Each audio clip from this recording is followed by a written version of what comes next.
In this incredible wisdom that God has gifted with King Solomon, who the Bible tells us and testifies that he was and will be the wisest of all men ever that walked the earth with his experience and his governing the angels on top, the angels underneath.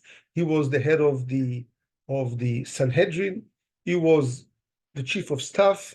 He was the king of the Jewish people for many, many years, for 40 years, as well as wrote three incredible books, the book of Proverbs, the book of Ecclesiastics, and the Song of Song, which is a love adventure between the Israelites, the Jewish people, and God, and anyone that comes under the wings of the divine presence.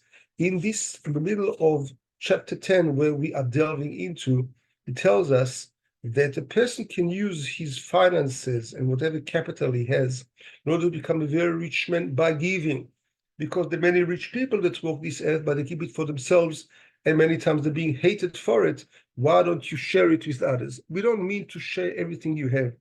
All you have to do is giving, tithing, which is accepted all the way from Jewry, all the way to United States, and all the way to China.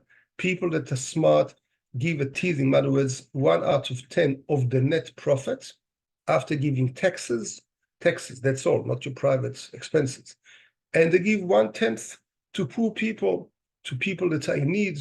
And we can see in every corner, homeless people, people that are in need, people that are drowning under the incredible bills that they cannot pay. So why don't you use it? And somebody who might have and doesn't use it for others, God will hold it against him. And when he will be in need, he will see that it won't be possible for him to make that payment.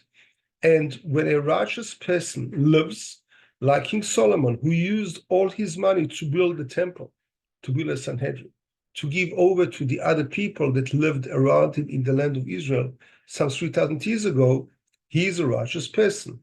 While and not a clever person, a person that is selfish and takes care of himself, his own money is going to be his own boomerang, which will hurt him.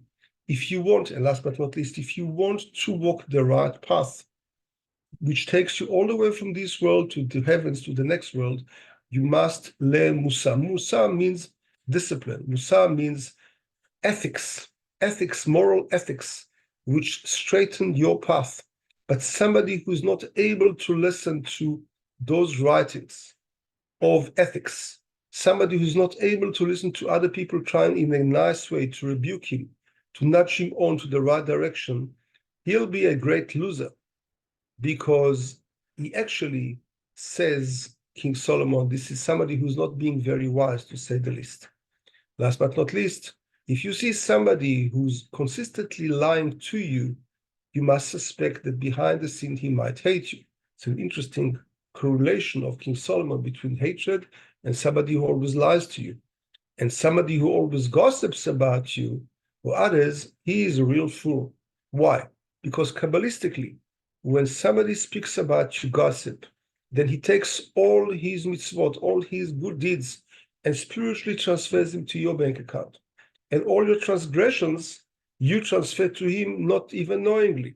So the best thing that can happen to you is that somebody speaks gossip about you, because he will clean you up completely from all the transgressions, and you will be a clean slate when it comes to Yom Kippur and to the next world. God bless you all. Have a beautiful, nice day.